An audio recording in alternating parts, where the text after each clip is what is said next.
أعوذ بالله من الشيطان الرجيم بسم الله الرحمن الرحيم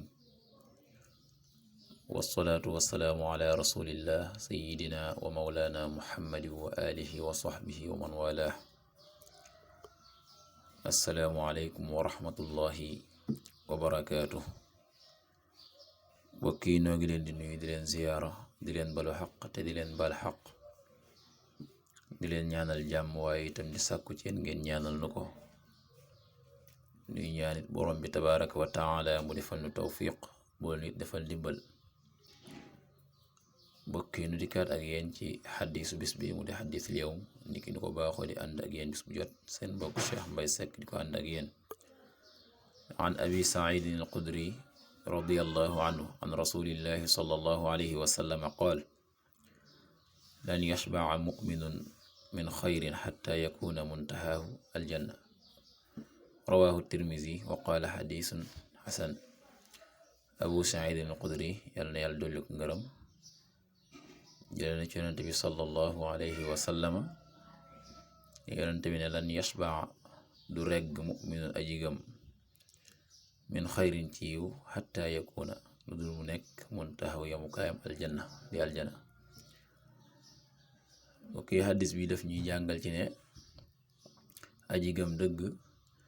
du doyal ci aw yiw mukk lu dul ne daa tabi aljana lépp loo xam ne gis na ko ci lu baax muy yiw daf koy def du xeeb du ca doyal jëf ju baax noonu du ca doyal moom jamono bu ne rek saa bu xamee ne lii lu baax la daf cay nekk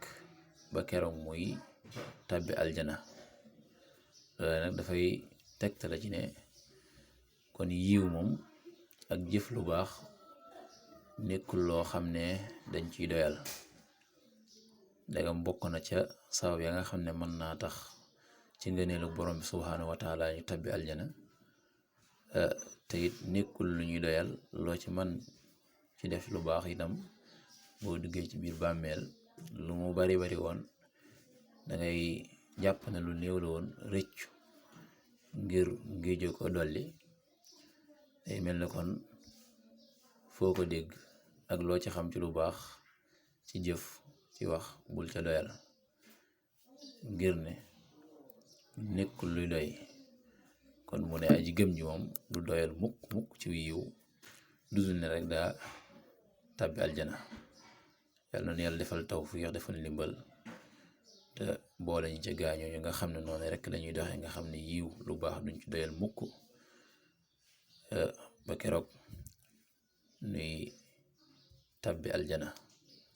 in uridu al islah mastata'tu ma tawfiqi illa billah wassalaamu alaykum wa rahmatullahi wa barakatuh